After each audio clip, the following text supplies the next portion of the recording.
top lane kailangan ng depensa. Very unlikely mapatay si Demon Kite dito, pero si Flap. Mahirap ata yan. Oy, nakipagsabayan na. Critical nagamit. Uy, Pero babalik uy. ulit si Demon Kite. Meron pa siyang dash. Tornado siya nagamit. Nice dodge. Instead Earthstrike. Pero si Demon Kite, naku, nakikipagpatintero na. Namisata niya. Oy, nadadyan yung Bloody Hand! Sa may Phantom Execution! No Hindi way. makapos dito si Demon Demon Kite. Kite? Kaya niya makapakasan ng Solos. Kaya lang limang... Oh, Super Marco. Alam nila na nandito sa may bandang ibaba. Sinipa agad pare. Iba napakabilis yan talaga. Wala ka agad yung setup hero. Wala dito sa Team Falcons. Kaya naman ay pinupuruan nila. Ito si Edward. Naka-flicker din. Ngayon si Right. Light ay kailangan umatras. Meron siya mayroon tayo dito pero habulin pa rin. Andun yung Art of Thievery. Ngayon kailangan lumayo ni Marco. Ang baba ng buhay ni Edward. Marco pinagpabarel. At mukhang ipaburst na nila ang Lord. Ayun ang Pendant Ursa. Ngayon nakasipa din. Makakatakas ata. Itong si Flap. Pero si View ang hinahabol. At si Demon Kite. Nakamit yung retribution niya.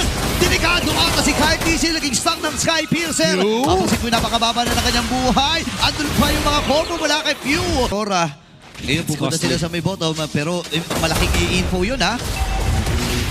Oy, may sinipa pa rin. Pero mukhang may makakain na rin. Babagsak na rin si Light. Pasok dito with the blazing duet at si Edward ay low. Pero yung in-flight, si Dominic Kite, wind of nature as well. Okay, buhay pa rin si Edward dito pero not for long!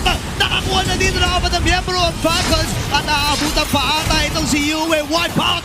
Hinihintay na lamang nila ang minions. One way ata ang call nila. 15 seconds pa bago lumabas si Light.